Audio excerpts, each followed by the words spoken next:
The smell of coffee and frying bacon has a way of marking time.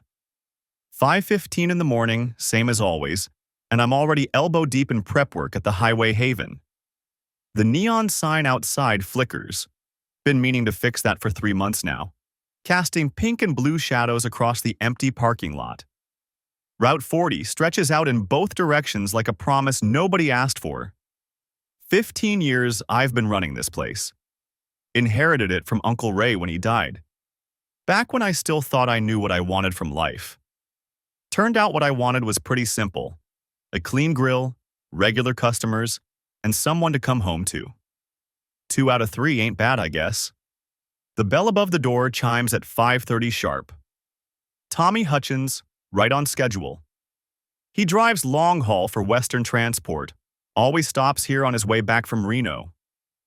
Morning, Walt. The usual. 2 eggs over easy, hash browns extra crispy, wheat toast. You know me too well, brother. I crack the eggs onto the griddle, watch them sizzle and pop. How's the road treating you? Same as always, lot of new faces at the way stations. Young kids who don't know their butt from a hole in the ground. He settles onto his usual stool, third from the left. How's Josie? Working, always working. You two need a vacation. When's the last time you took a day off? I slide the plate in front of him, perfectly arranged. Can't remember. Maybe our anniversary, 4 years back? Tommy shakes his head, dumps hot sauce on everything. That's not living, Walt. That's just not dying. Philosopher today, are we? I'm serious. You're 42 years old. You look 60. I wipe down the counter, avoiding his eyes. Business is good. That's what matters. If you say so. The thing is, Tommy's not wrong. I know he's not wrong. But what am I supposed to do? The diner doesn't run itself. And Josie, she's got her own life now, her own schedule. We're like 2 ships passing in the night, except we share a bed and a checking account. We met 12 years ago, right here in this diner. She was waitressing. I was the new owner trying to figure out which end was up. She had this laugh, this real, genuine laugh that made you want to tell another joke just to hear it again. We'd close up at midnight and sit in the back booth, splitting a piece of pie and talking about everything and nothing. Married her after a year.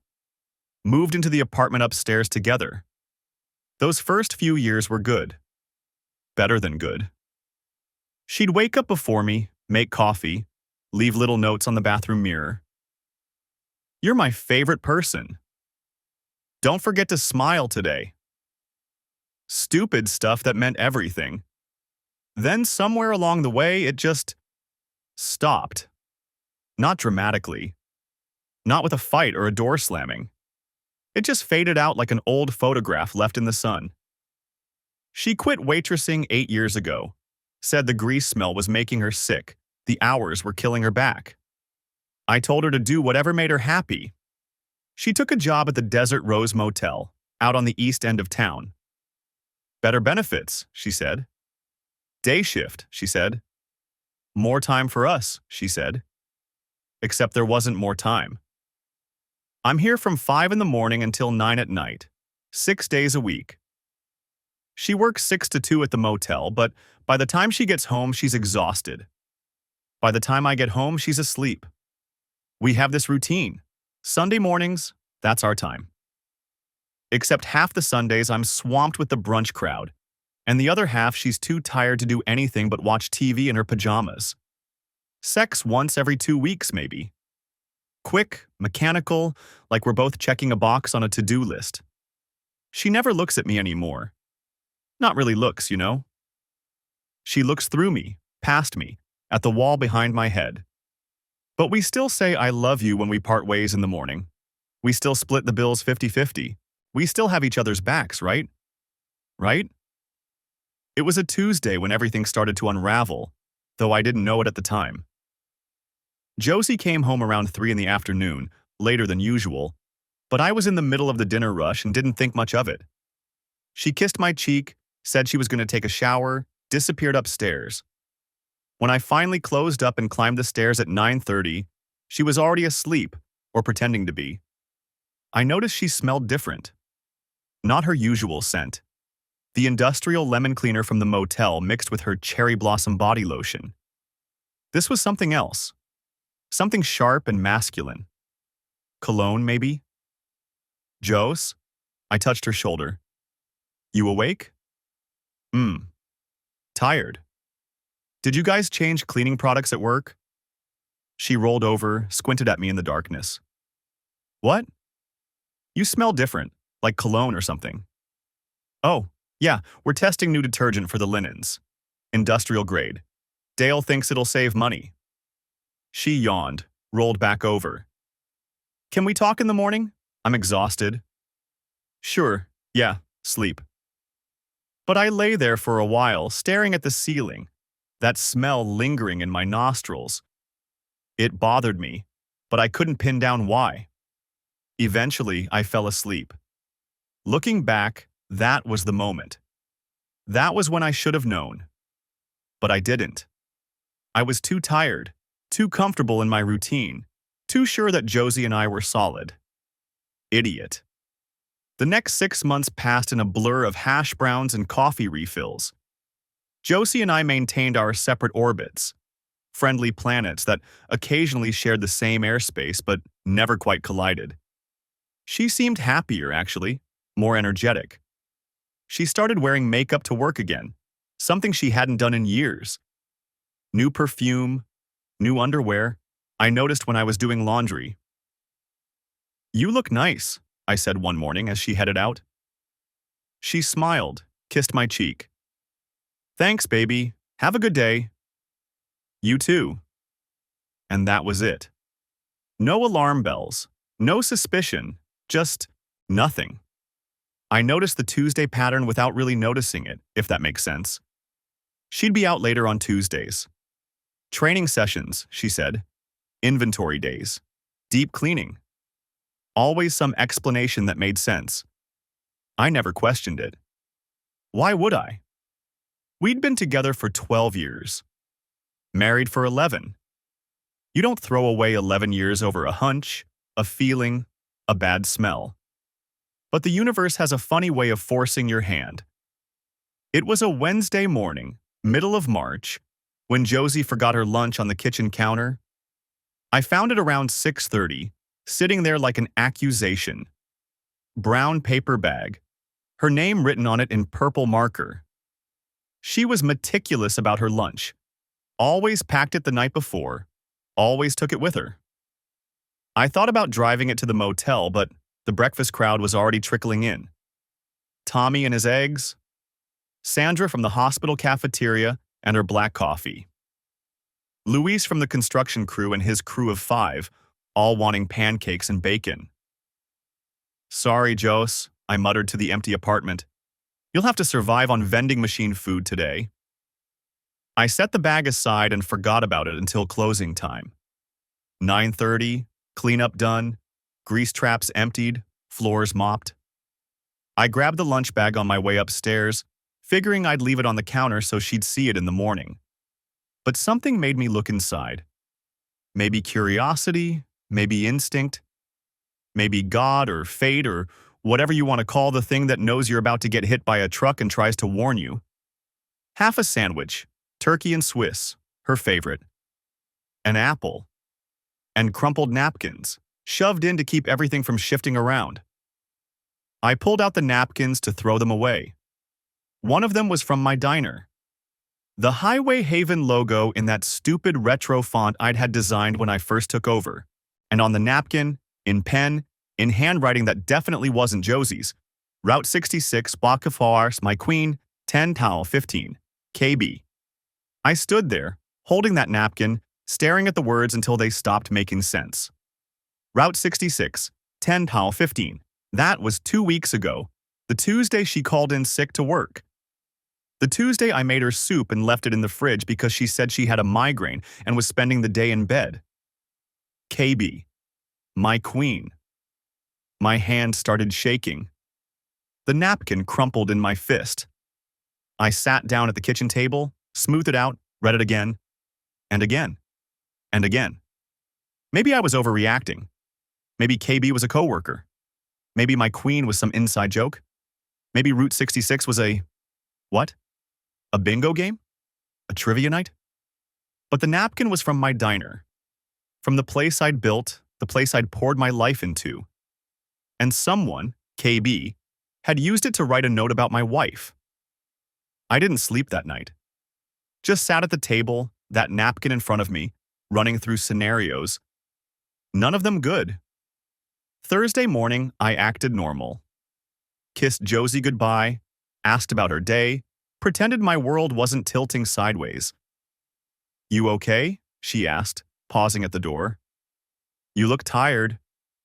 "Didn't sleep great. Indigestion, I think." "Want me to pick up some antacids on my way home?" "Nah, I'm good.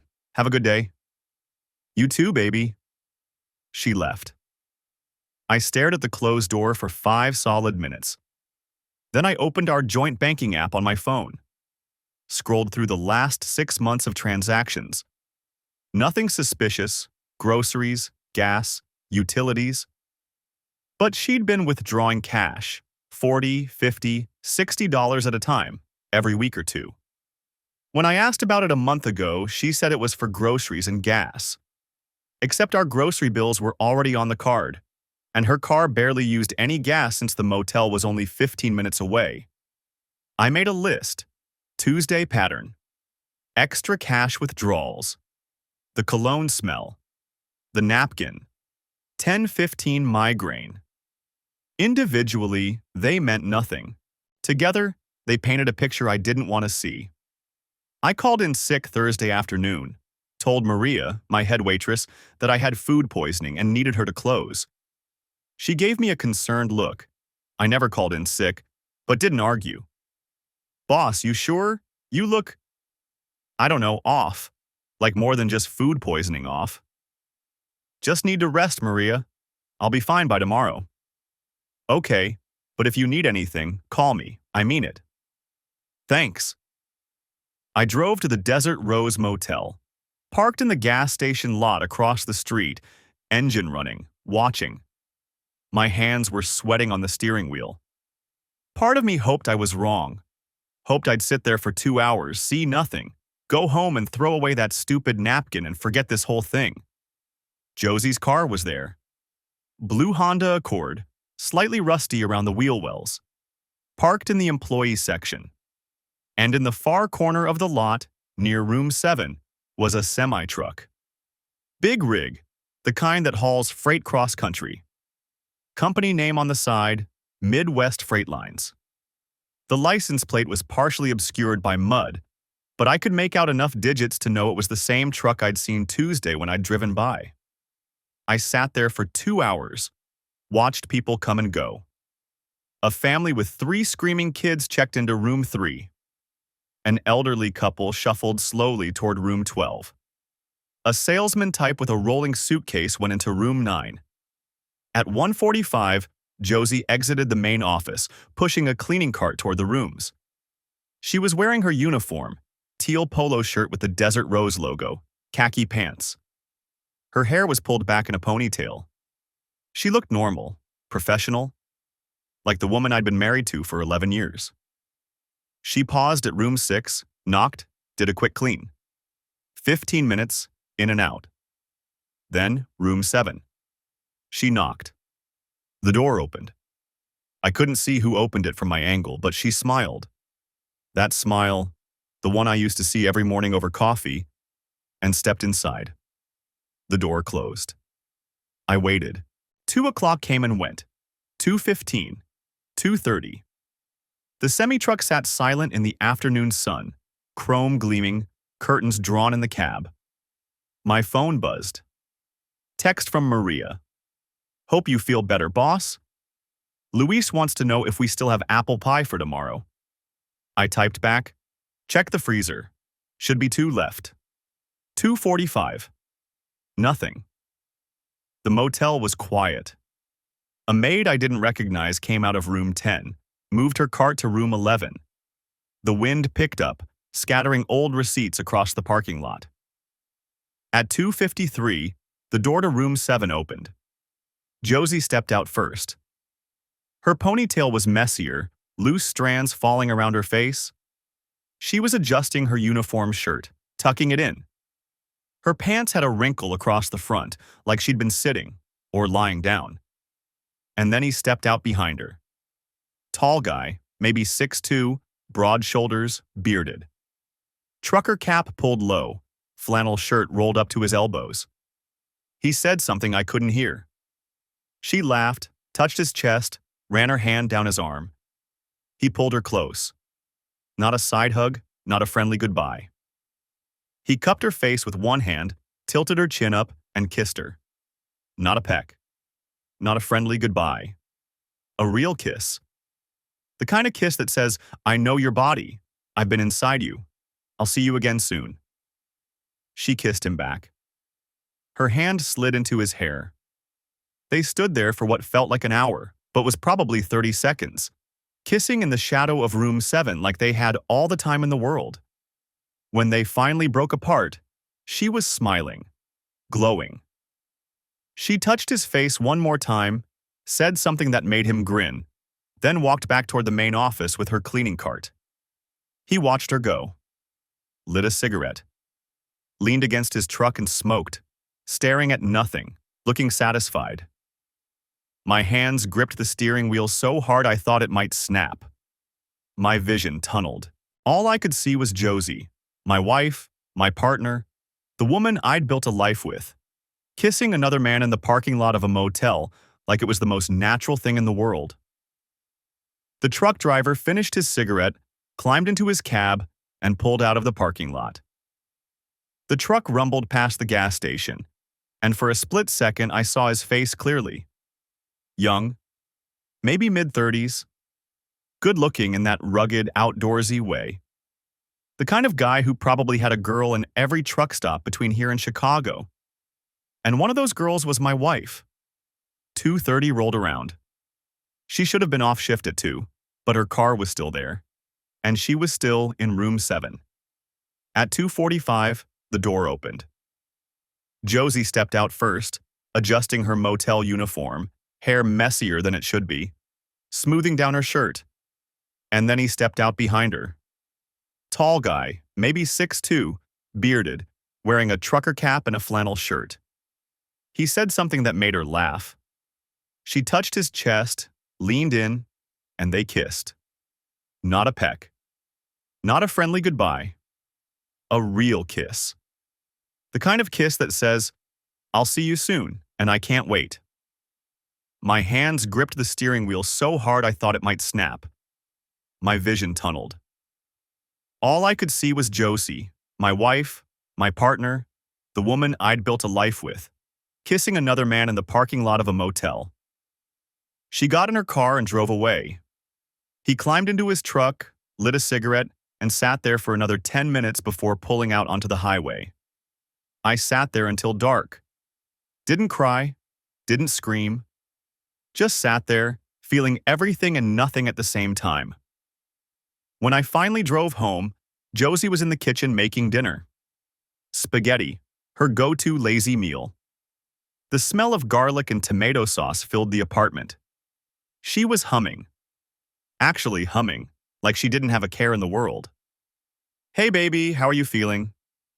She smiled, stirred the pot. Maria said you had food poisoning. I stood in the doorway watching her. This woman who'd been in another man's arms 3 hours ago. This woman who was pretending everything was normal. Better now. You want some spaghetti? I made extra. And I picked up that Italian bread you like from the bakery on the way home. Sure. Go wash up. It'll be ready in 5. I went to the bathroom, splashed cold water on my face, stared at myself in the mirror. I looked old. Tired. The lines around my eyes had deepened. Gray was creeping in at my temples. When had that happened? I went back to the kitchen. She'd set the table, 2 plates, 2 glasses of water, garlic bread in a basket with a checkered napkin. Normal. Everything was so desperately, convincingly normal. We sat at the table. She talked about her day. Some guest in room 4 had complained about the water pressure, said the shower was barely a trickle. Dale was being difficult about overtime again, trying to cut everyone's hours even though they were short-staffed. Brenda from the front desk was getting divorced. Apparently her husband had been cheating with a waitress at the casino. "Can you believe that?" Josie said, twirling spaghetti on her fork. "Throwing away 15 years for some bimbo who can't even deal cards properly. Men are pigs." I nodded, ate mechanically, said the right things in the right places. Yeah, terrible. How could someone do that? Right? Like, if you're unhappy, just say so. Be an adult about it. Don't sneak around like a coward. She took a sip of water. I told Brenda she's better off without him. She deserves someone who respects her. Absolutely. How was your day? Before the food poisoning, I mean. Fine. Busy lunch rush. Tommy came in, said his daughter's getting married next month. Oh, that's sweet. We should send a card. Yeah, we should. She had no idea. No clue that I'd just watched her kiss another man. No inkling that her entire world was about to collapse. After dinner, she insisted on doing the dishes. "You're sick, baby. Go rest." And I sat on the couch, staring at the TV without seeing it. She came in 20 minutes later, curled up next to me, put her head on my shoulder. "I'm glad you're feeling better," she said softly. "Thanks. I love you. You know that?" "I know." She fell asleep there, her breathing evening out, her weight warm and familiar against my side. I stared at the ceiling, my arm around her out of habit, and made a decision. I wasn't going to confront her. Not yet. Wasn't going to give her the chance to cry, to gaslight me, to tell me I was crazy or paranoid or imagining things. I'd seen it with my own eyes. I had the napkin. I had the pattern. What I needed now was proof. Real, undeniable, court-worthy proof. And then I was going to burn her life to the ground. Friday morning, I Googled Private Investigator Nevada and found Rick Donovan. His website was bare bones. Retired cop, 20 years on the force, specializes in infidelity cases. Reviews were solid. 5 stars from 15 different people, all saying variations of "got me the evidence I needed" and "professional, discreet, worth every penny." Price was $2,000. I called him from the diner's office during the slow period between breakfast and lunch. "Donovan Investigations. Hi, I need to hire you." "What's the situation?" His voice was gravelly, like he'd smoked for 40 years and recently quit. "My wife is cheating. I need proof." "How sure are you?" 100%. I saw them together." "But you need documentation for legal purposes." "Yes." "Okay, can you come by my office today? We'll talk details, get a contract signed. I'm free at 2. "I'll be there." Rick's office was above a bail bondsman's office on 3rd Street. Small, cluttered, smelled like stale coffee and old cigarettes. The walls were covered with certificates, police commendations, private investigator licenses, a framed photo of Rick shaking hands with the governor. He was in his 50s, ex-military build gone soft around the middle, sharp blue eyes behind wire-rimmed glasses. Buzz cut going gray. He gestured to a chair across from his desk. "Sit. Want coffee?" "No, thanks." "Smart man. My coffee tastes like asphalt." He pulled out a legal pad, clicked a pen. "Okay, Mr. Brenner. Walt Brenner." "Mr. Brenner, tell me everything." I told him about the napkin, the Tuesday pattern, the motel, the kiss, the cologne smell, the cash withdrawals, the October 15th migraine. He took notes, nodded, didn't judge. When I finished, he leaned back in his chair. "So you want her nailed for adultery in the divorce?" "Yes." Nevada allows fault-based divorce. If I get you photographic evidence with timestamps, you can use it to protect your assets. Business, property, savings. You own a business? A diner. The Highway Haven, out on Route 40. I know it. Good pancakes. You make those yourself? Yeah. Solid place. How long you had it? 15 years. Inherited it from my uncle. Rick wrote something down. And your wife works at the Desert Rose Motel? Yeah. Day shift, 6 to 2. But she's been staying late on Tuesdays. Says it's training or inventory or deep cleaning. But you think she's meeting this guy. I know she is. I saw them. You want me to identify the guy? Already done. His name's Kyle something. Drives for Midwest Freight Lines. Truck number... I pulled out my phone, showed him the photo I'd snapped of the semi. Should be visible here. Rick took my phone, zoomed in on the photo. License plate's partially visible. I can run this, get you a full name and address if you want. Would that help? Might. Depends on what you want to do with the information. What do you mean? Rick set my phone down, steepled his fingers. Look, Mr. Brenner, I'm going to be straight with you. Most of my clients want one of three things. 1. Proof for the divorce. 2. Leverage to get a better settlement. 3. Revenge. I want all three. Fair enough. But you need to understand something. Revenge is a slippery slope. You can ruin her life, sure. You can ruin his life too if you're smart about it. But it takes time, planning, and a willingness to go all the way. You strike me as a decent guy. You sure you want to go down that road? I thought about Josie's hand in Kyle's hair. Thought about her laughing as she kissed him. Thought about the napkin from my diner. The place I'd built. The place I'd bled for. Being used to plan her affairs. Yeah, I'm sure. Rick nodded slowly. Okay, then let's talk strategy. First, we get the proof. Photos, timestamps, locations. I'll stake out the motel on Tuesdays for the next 3 weeks. That should be enough for your lawyer. Cost is $2,000 flat. 1,000 up front, 1,000 when I deliver the goods. Done. Second, we identify your boy Kyle. Full name, address, employer. If he's driving commercial, he's got to keep DOT logs. Those logs are federal documents. If they don't match his actual locations, that's a violation. Could cost him his license. How would we prove that? Time-stamped photos of his truck at the motel during hours when his logs say he was on the road. Send those to his employer's compliance department. They'll investigate. DOT doesn't screw around with log violations. Is that legal? Sending factual information to a company about their employee? Perfectly legal. It's called being a concerned citizen.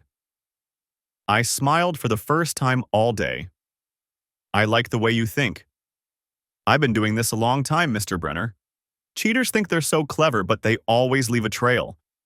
Our job is just to document that trail and make sure it leads exactly where we want it to go. He pulled out a contract, slid it across the desk. Sign here. I'll start surveillance Tuesday. That seem like the right day? Yeah. I'll call you with updates. And Walt? Yeah? I'm sorry. I see this a lot and it never gets easier. People throw away good marriages for nothing. For a thrill, for attention, for ego. Your wife's making a mistake. But you're doing the right thing. Protect yourself. Protect your assets. And don't let her gaslight you into thinking any of this is your fault. Thanks. One more thing. When this all blows up, and it will blow up, she's going to come at you hard. She'll cry, she'll rage, she'll try to flip the script and make you the bad guy. Don't fall for it. Stay cold, stay smart. And whatever you do, don't take her back. I won't. Good man. I signed the contract, wrote him a check for $1,000, and walked out feeling lighter than I had in days. Like I'd taken back some measure of control. Like I was finally fighting back instead of just absorbing the hits. I played normal for the next 2 weeks. It was harder than I expected. Every morning, I'd wake up next to Josie, smell her shampoo, watch her get ready for work. She'd kiss me goodbye, a peck on the cheek, quick and automatic, And I'd say, "Have a good day," like I meant it. Every evening I'd come upstairs and find her on the couch, watching reality TV or scrolling through her phone. We'd make small talk. "How was work?" "Fine." "How was yours?" "Busy."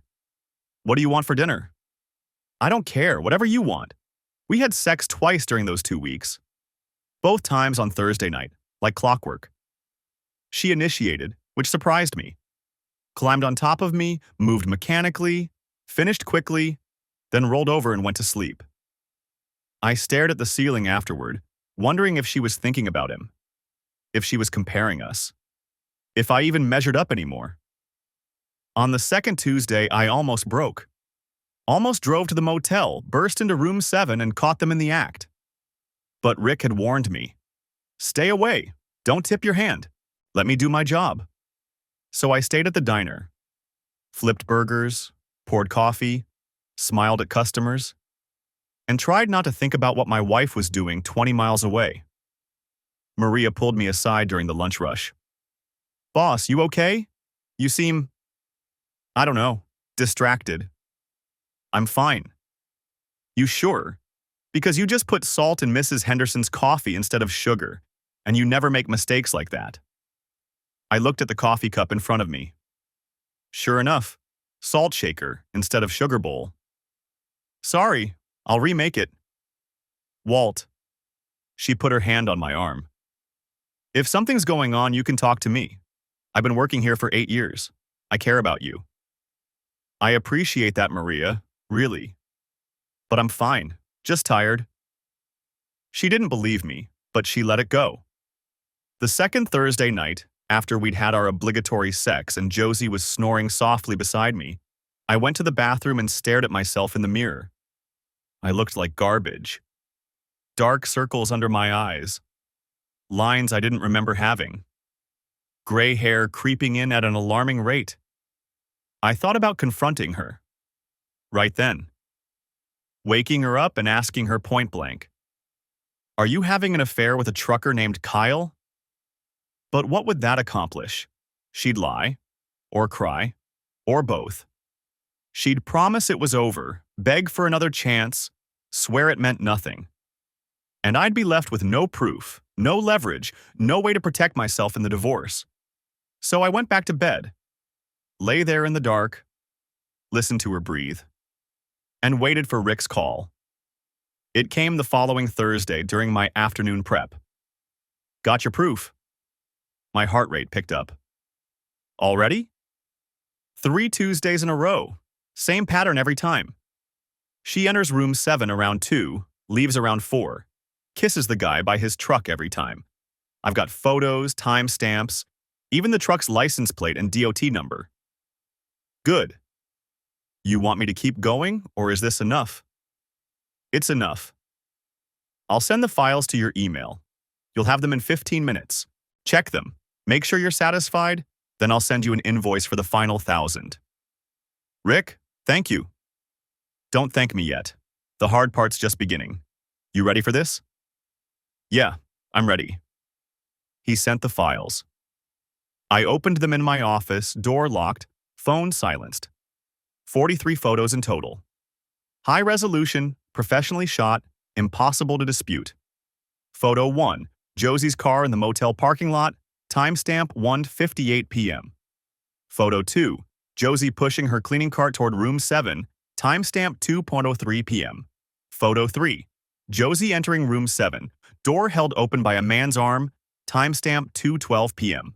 Photos 4:15, the truck sitting in the parking lot. Nothing dramatic, just evidence it was there. Photo 16, Josie exiting room 7, hair disheveled, lipstick smudged, timestamp 3:57 p.m. Photo 1720, Josie and Kyle by the truck, talking, laughing, touching. Photo 21, the kiss, her arms around his neck, his hands on her waist, clear as day, no ambiguity, no room for doubt. Photos 22 to 43, variations on the same theme across 3 different Tuesdays, same motel, same room, same truck, same betrayal. The timestamps told the story. October 29th, entered 2:12 p.m., exited 4:05 p.m. November 5th, entered 2:08 p.m., exited 4:15 p.m. November 12th, entered 2:15 p.m., exited 3:58 p.m. 2 hours every Tuesday while she was supposed to be working.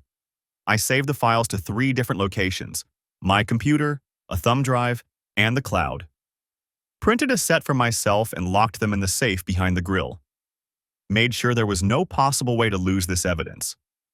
Then I called Patricia Hayes. Patricia Hayes had a reputation in town. Scorched earth attorney, never lost a divorce case, made grown men cry during depositions. She'd handled the Mitchum divorce 2 years ago. Greg Mitchum thought he could hide assets in his mother's name, and Patricia had found every penny, plus got him cited for perjury. He ended up paying his ex-wife double what he would have if he'd just been honest. Her office was downtown, all glass and chrome, 8th floor with a view of the mountains. Intimidating by design. The receptionist was a young guy in a 3-piece suit who looked like he could bench press a car. "Mr. Brenner, Ms. Hayes is ready for you." Patricia's office was even more impressive than the lobby. Floor-to-ceiling windows, mahogany desk the size of a pool table, bookshelves lined with legal texts and framed victory articles from the local newspaper. Local attorney secures $2.3 million settlement. Hayes wins landmark custody case. She was younger than I expected. Early 40s, sharp charcoal suit, blonde hair pulled back in a severe bun. She stood when I entered, extended her hand. Her grip was firm, confident. "Mr. Brenner, sit. Can I get you anything? Water? Coffee?" "No, thank you." She sat behind her desk, folded her hands. "My paralegal says you need a divorce. Tell me why." I slid the envelope across her desk. "My wife has been cheating for at least 6 months. I have proof." She opened the envelope, flipped through the photos. Her expression didn't change. No shock, no judgment, just clinical assessment. She looked at each photo, checked the timestamps, studied the metadata printouts Rick had included. After a full 5 minutes, she looked up. "These are excellent. Who did you hire?" "Rick Donovan." "Good choice. Rick knows what he's doing. Timestamp metadata intact?" "Yes. He gave me the originals on a thumb drive plus hard copies." "Do you own property together?" "The diner, the Highway Haven, out on Route 40, and the apartment above it." "Premarital asset?" "The diner, yes. Inherited it from my uncle 15 years ago. We've been married for 11. "Perfect. That's protected." "What about the apartment?" "We bought it together after we got married. But I've been paying the mortgage solo for the last 3 years since she cut back her hours." Patricia made notes on a legal pad. "We can argue that." "Kids?" "No." "Alimony?" "She works. Makes about $30,000 a year at a motel. So she's employed. That helps." "How much do you make?" "The diner clears about $80,000 a year after expenses." "Savings?" "Joint account, about $80,000. But most of it came from me. I've been the primary contributor the entire marriage." Patricia leaned back in her chair, studying me. "Okay, here's the situation. Nevada law allows fault-based divorce. With this evidence, we can argue adultery as grounds. That means 2 things. 1, we protect your premarital assets completely. The diner is yours, no question. 2, we have leverage in the settlement. She'll know that if this goes to court, the photos become public record. Her affair becomes town gossip. Her job prospects tank. Her family finds out. She won't want that. Good. Here's what I recommend. We file for divorce citing adultery. We attach low-resolution copies of the photos as evidence, enough to prove we have them, not enough for her to use them.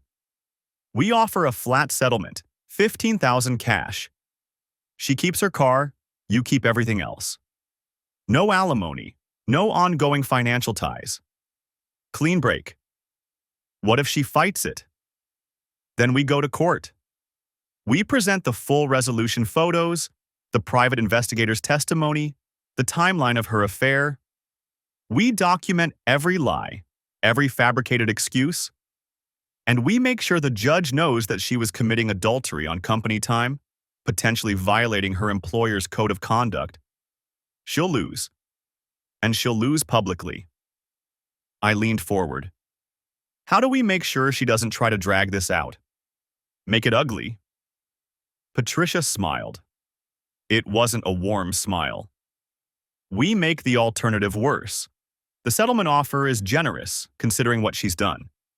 15 grand is enough for her to start over, get an apartment, buy some time. If she rejects it and forces us to trial, she'll spend that much on legal fees alone. And she'll lose. She knows it, we know it. And once her lawyer sees the evidence, they'll know it too. She'll sign. When do we start? Today, if you want. I can have the papers drawn up by end of business, filed by tomorrow morning. How do you want to serve her? At work, Patricia raised an eyebrow. Public humiliation? She humiliated our marriage. Seems fair. I like the way you think, Mr. Brenner. But I have to warn you, serving someone at work is legal, but it's aggressive. It signals that you're not interested in reconciliation or negotiation. You're sure that's what you want? I'm sure. Okay, we'll have a process server deliver the papers Wednesday morning. She'll be blindsided, she'll be emotional, and she'll probably try to call you immediately. Do not answer, do not engage, let her lawyer contact me. Everything goes through official channels from this point forward. Understood. Patricia made more notes. One more thing. You mentioned she works at a motel. If there's evidence of policy violations, fraternizing with guests, using rooms for personal purposes, theft of company property, an anonymous tip to her employer might be prudent. I met her gaze. How anonymous? Typed letter. No return address. Drop it in a mailbox 2 towns over. Include specific dates, room numbers, and suggest they check their security footage and inventory logs. Let management connect the dots themselves. What would I include? The dates from the photos. The room number. A polite suggestion that their employee may be violating company policy by entertaining guests during work hours. Maybe mention that towel and linen inventory might not match up. You'd be surprised how much motels care about missing towels. That seems harsh. Mr. Brenner, your wife had an affair for 6 months. She lied to your face every single day. She used your business, a napkin from your own diner, to coordinate her romantic getaways. She's not a victim here, and if she was violating company policy, her employer deserves to know. I thought about it. About Josie losing her job on top of losing her marriage. About her reputation in tatters. About her life falling apart piece by piece. Then I thought about her touching Kyle's face, her hand in his hair, her lips on his. I'll think about it. Don't think too long. The window for this kind of thing is narrow. Once the divorce is filed and she's aware that you know, she'll clean up her tracks. Lock down her story. Right now, she thinks she got away with it.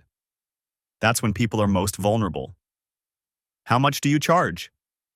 My retainer is $5,000.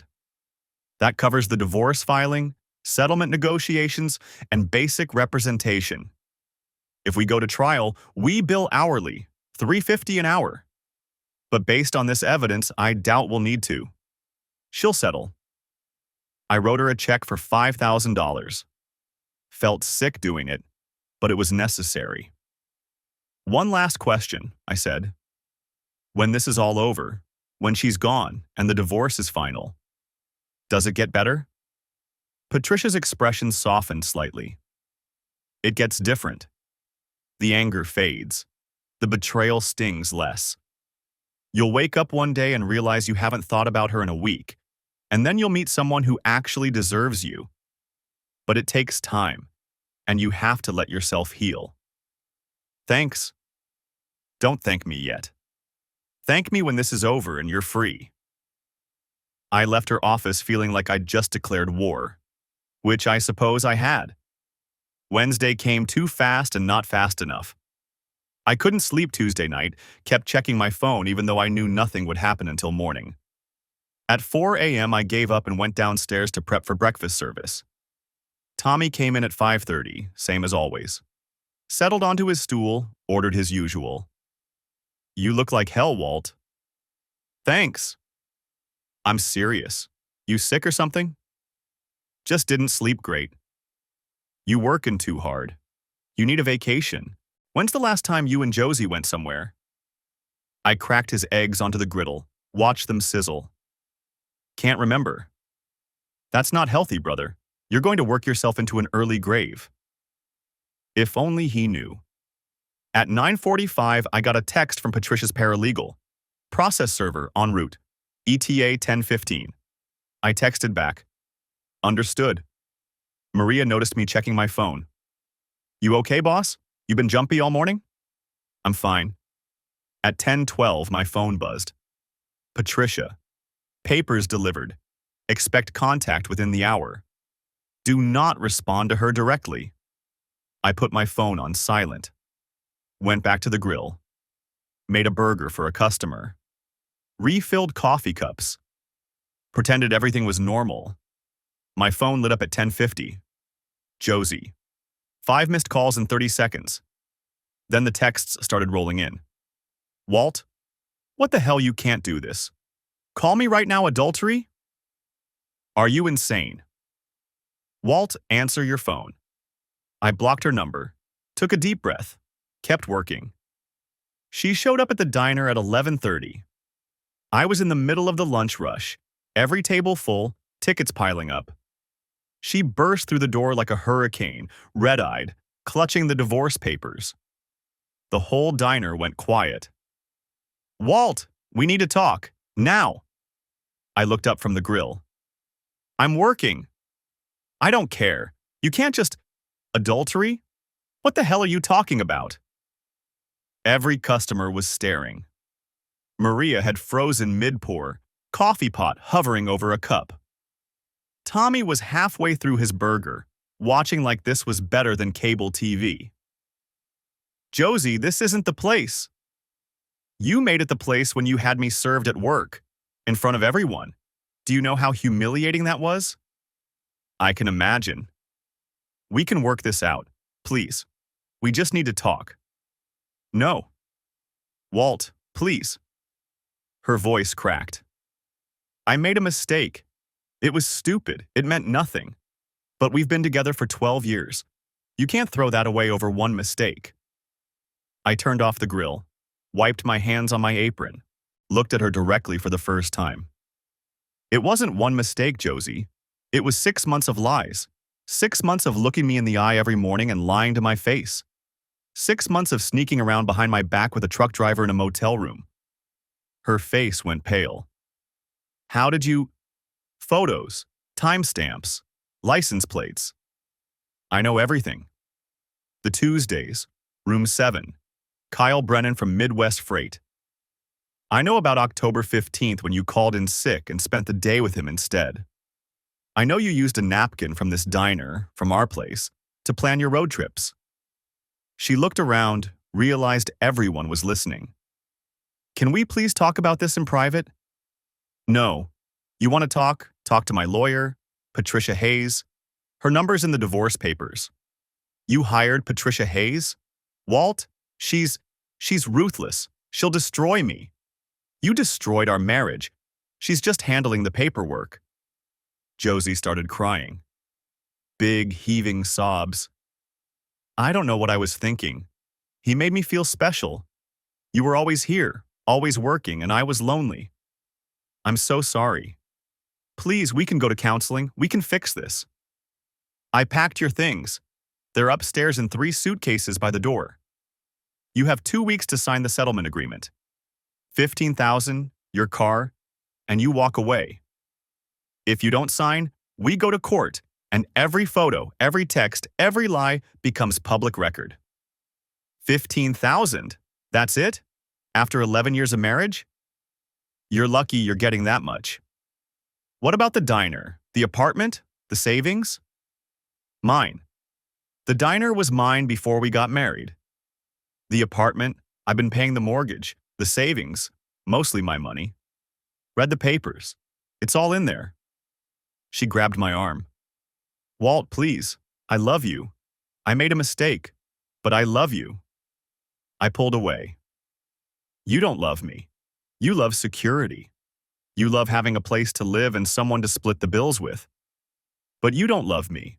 If you loved me, you wouldn't have spent 6 months screwing another man. That's not fair. Fair. You want to talk about fair? Fair would have been telling me you were unhappy. Fair would have been asking for a divorce before you started sleeping around. Fair would have been not using my diner, the place I built, as part of your affair. I never. The napkin, Josie. Route 66 with my queen. Signed KB. I found it in your lunch bag, so don't stand here and tell me what's fair. She tried a different approach. Anger. Fine. You want a divorce? You'll get a divorce, but I'm fighting for half of everything. The diner, the apartment, all of it. I earned it. No, you didn't. And my lawyer has 43 photos that prove it. Want to try your luck with a judge?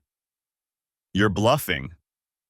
I pulled out my phone, opened the photo folder, held it up so she could see.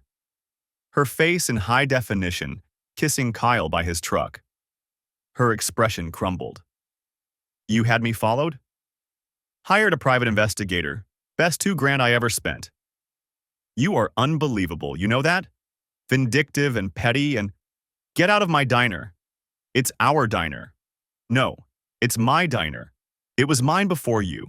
It'll be mine after you. Now get out before I have you removed for trespassing. She stood there shaking, mascara running down her face. The whole diner was watching, dead silent, waiting to see what would happen next. Finally, she turned and walked out. The door slammed behind her hard enough to make the windows rattle. Nobody moved for a solid 10 seconds. Then Tommy started a slow clap. A few others joined in. Maria came over, squeezed my shoulder. You okay, boss? Yeah, I'm good. Let's get back to work. I turned the grill back on, started cooking, and tried to ignore the fact that my hands were shaking so badly I could barely hold the spatula. 2 days later, I typed up a letter on a library computer using a generic email template. Addressed it to Dale Thompson, manager of the Desert Rose Motel. Dear Mr. Thompson, it has come to my attention that there may be irregularities in Room 7 inventory and staffing protocols. I recommend reviewing security footage and sign-in logs for the following dates: October 15th, October 22nd, October 29th, November 5th, and November 12th. Specifically, you may find discrepancies in towel and linen counts, as well as unauthorized personnel access during non-working hours. A concerned party. I printed it at the library, mailed it from a post office 2 towns over. Untraceable. Clean. And then I waited. Rick called me Friday afternoon. Your boy Kyle? I did some digging. Yeah? He drives for Midwest Freight Lines. They're a DOT-regulated company, which means they have to keep precise logs of when and where their drivers are. If his logs don't match his actual locations, that's a federal violation. How hard would it be to prove that? If someone were to send time-stamped photos of his truck at a specific location during hours when his logbook says he was somewhere else? Pretty easy. Midwest Freight would have to investigate. DOT could suspend his license. How would someone send those photos? Anonymous email to the company's compliance department. Include the truck number, dates, timestamps, and a polite suggestion that they verify his logbook entries. That seems harsh, Rick snorted. He's screwing another man's wife on company time, probably falsifying federal documents to do it. That's harsh. This is just consequences. I thought about it for exactly 3 seconds. How do I do it? He walked me through setting up an anonymous email account, attaching the photos, and drafting a professional-sounding message. To whom it may concern. I have observed truck 04471, Midwest Freight Lines, parked at the Desert Rose Motel, Room 7, for extended periods on multiple occasions during what should be active driving hours. Attached are time-stamped photos documenting these instances. I am forwarding this information as a concerned citizen who believes DOT regulations should be upheld. Respectfully, a concerned observer. I hit send. Logged out. Deleted the account. And then I went back to the diner and made the best damn omelet of my life. Things moved fast after that. Dale called Josie in on Monday. She'd been staying with her sister Tammy, sleeping on the couch, crying to anyone who'd listen about her terrible husband and his insane jealousy. Dale reviewed the security footage, checked the logs, found the spare room key she'd had made. Saw her entering room 7 during her lunch breaks, leaving hours later. Saw the linen inventory discrepancies. He couldn't prove theft, exactly. But he could prove policy violations, fraternizing with guests, unauthorized room access, falsifying time cards. She was fired on the spot, escorted out by security. Her name flagged in the motel chain's HR system, effectively blacklisting her from any similar jobs in the region. She called me that night screaming, "You did this! You ruined my life!" "No, Josie, you did. I'll fight the divorce. I'll drag you through court. I'll make sure everyone knows what a vindictive, petty—" I hung up, blocked her number. 2 days later, Midwest Freight Lines launched an internal investigation into Kyle Brennan's driving logs. His logs showed he'd been on the road during the hours when the photos proved his truck was parked at the Desert Rose Motel. Falsifying DOT logs is a federal offense. Kyle was fired. His commercial driver's license was suspended pending review, a process that could take 6 months or more. Without his CDL, Kyle couldn't work. Without work, he couldn't pay his rent. Within 3 weeks, he'd moved back to Chicago, taking a part-time warehouse job and blaming Josie for everything. He blocked her number, deleted her from social media, ghosted her completely. I know this because Brenda from the motel called me. She felt guilty, she said. She'd been covering for Josie, believing Josie's story about me being abusive. But when Josie got fired and Kyle disappeared, Brenda put 2 and 2 together. "I'm sorry, Walt. I didn't know. She made it sound like you were the bad guy." "It's okay. You were trying to help a friend." For what it's worth, she's a mess. Staying with her sister, can't find work anywhere in the county. Word travels fast in a small town. "Yeah, it does," Brenda hesitated. "She's saying you set her up, that you sabotaged her job and her relationship. Did she cheat?" "Yes." "Then she set herself up. I just documented it." Brenda laughed, dark and bitter. "Fair enough." The divorce was finalized 6 weeks later. Josie signed the settlement without a fight. Took her $15,000 and her car and moved 2 counties over, found part-time housekeeping work at a sketchy, extended-stay hotel. Minimum wage, no benefits, no future. I kept the diner, kept the apartment, kept the savings. My lawyer fees ate up about 10 grand, but it was worth it. For the first time in years, I felt like I could breathe. 3 months later, Josie showed up at the diner. Thursday evening, 7 p.m., right in the middle of the dinner rush. She looked rough, thinner, bags under her eyes, hair unkempt. She sat at the counter, waited until I had a free moment. "Walt, can we talk?" "I'm working. Please, just 5 minutes." I glanced at Maria, who was watching with barely concealed hostility. Everyone in town knew the story by now. Josie was persona non grata. 5 minutes, in the back. We went to my office. She closed the door, leaned against it. "I need help." "No." "Walt, please, I'm pregnant." The world tilted again. "What?" 8 weeks. It's Kyle's, I think. I'm broke, sleeping on Tammy's couch, and I don't know what to do. Call Kyle. He blocked me. Won't return my calls, won't answer my emails. Then I guess you're screwed. I need money for an abortion or for prenatal care. I don't even know. I can't afford either. Not my problem. Her eyes hardened. It could be your problem. If I go public. Tell everyone you drove me to cheat with your neglect. Paint myself as the victim. This town loves a good underdog story. I stared at her.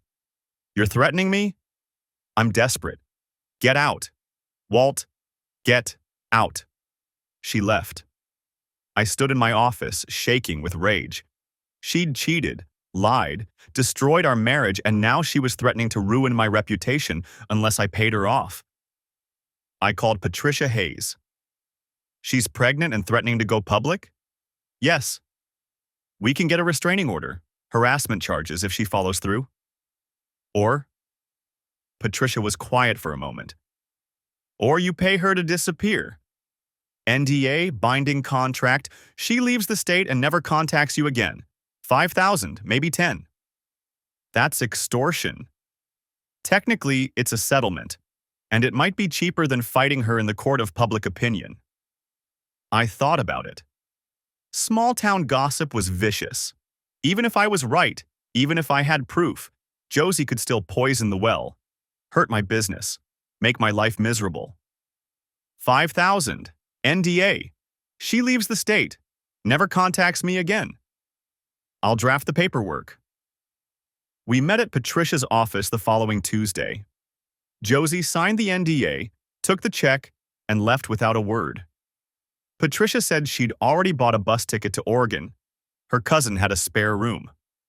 2 weeks later, Brenda called me again. Walt, I thought you should know something. What? Josie wasn't pregnant. What? I saw her the night before she left, at a bar, drinking and laughing with some guys, talking about how she'd squeezed one last payout from the dumb jerk. Her words. I sat down hard. She conned me.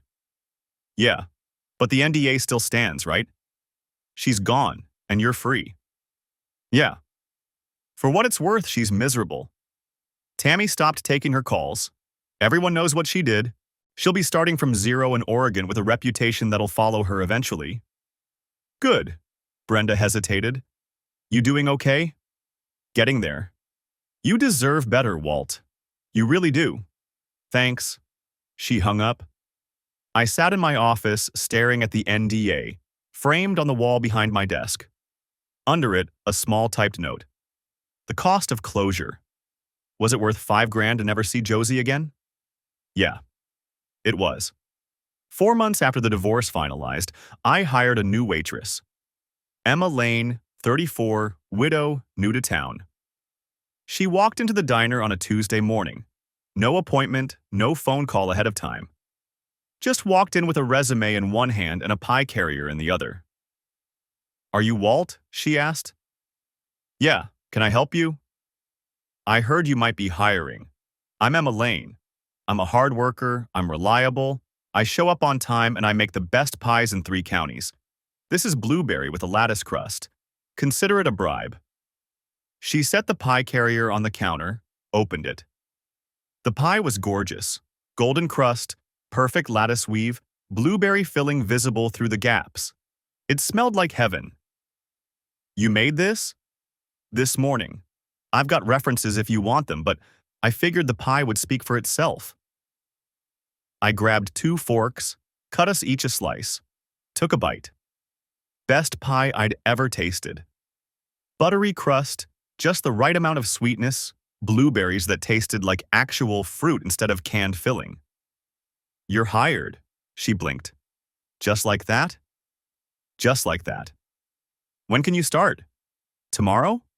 Perfect. Shift starts at 6, but if you want to come in early to bake, the kitchen's yours at 5:30. She smiled. It was a real smile, not calculated or fake, just genuine happiness. Thank you. You won't regret this. And I didn't. Emma was different from the start. She showed up 15 minutes early every single day, had coffee brewed before the first customer walked through the door, and never once complained about anything. The fryer broke? She helped me fix it. We ran out of eggs mid-breakfast rush. She sweet-talked the supplier into an emergency delivery. A customer was rude to Maria? Emma handled it with grace and firmness. Sir, I understand you're frustrated about the wait, but we're short-staffed today, and everyone's doing their best. If you can't be patient, you're welcome to take your business elsewhere. The guy apologized. Actually apologized. She'd lost her husband 2 years ago. Heart attack. No warning. Jake was 41, healthy as a horse, and then one day he just collapsed in the barn. By the time the ambulance got there, he was gone. She told me about it one morning while we were prepping. Calm, matter of fact, not looking for sympathy. We had a good marriage, she said, kneading dough for cinnamon rolls. Not perfect, but good.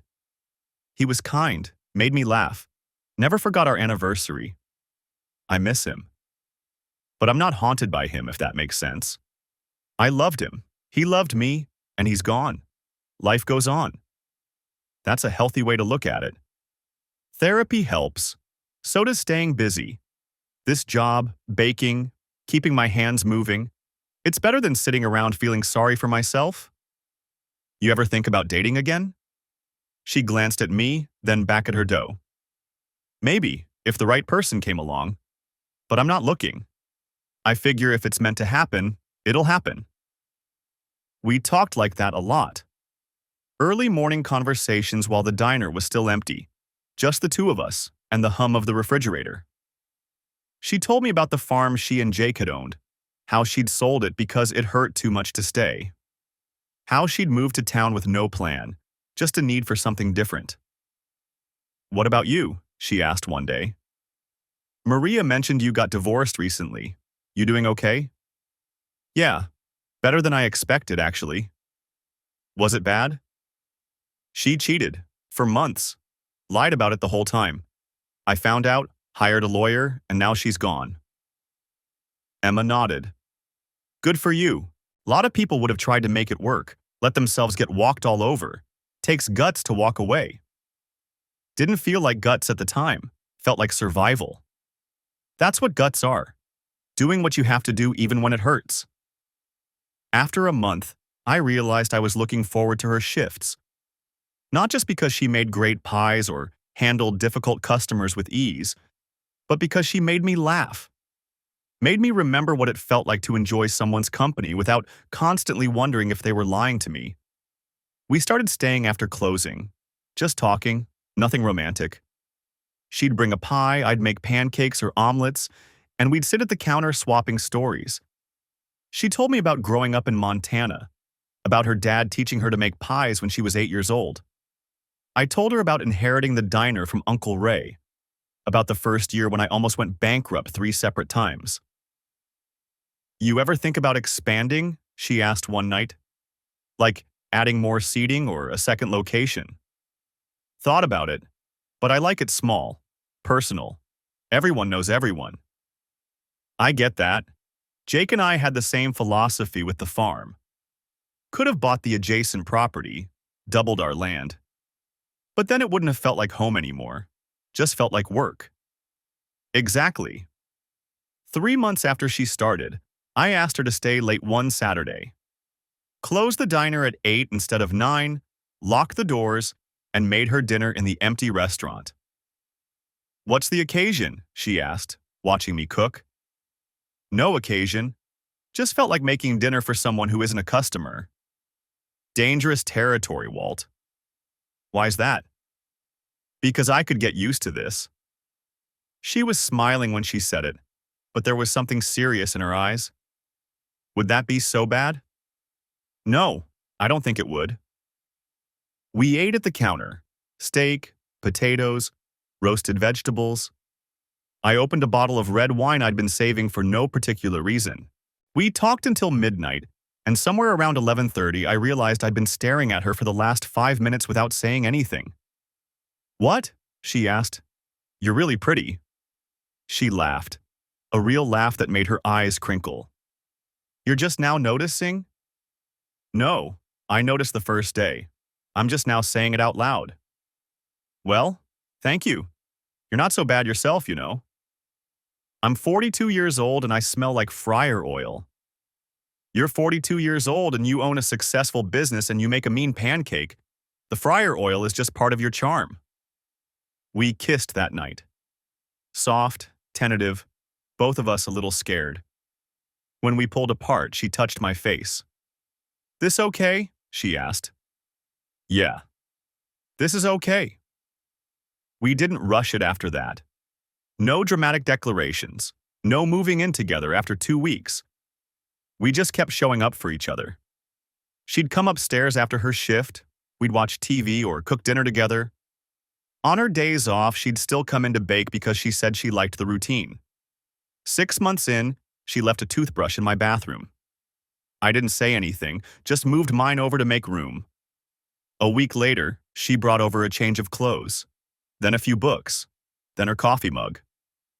One Sunday morning, I woke up and she was already in the kitchen, making cinnamon rolls, humming to herself.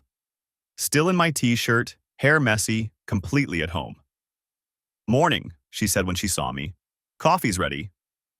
"You basically live here now, you know that?" "Is that a problem?" "No, I'm just saying.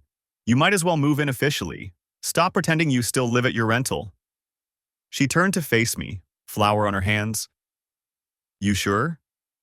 "Yeah, I'm sure. I like having you here. I like being here." "So it's settled. You live here now." "Okay, but I'm repainting the bedroom. That beige is depressing." "Deal." "You're different with her," Maria said one day, watching Emma laugh at something a customer said. "Lighter." "Yeah, I guess I am." "You deserve it, boss, after everything." "Thanks."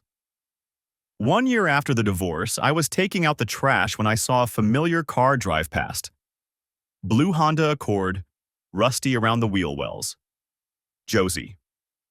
She slowed down as she passed the diner, stared at the window where Emma was visible, laughing with a regular customer.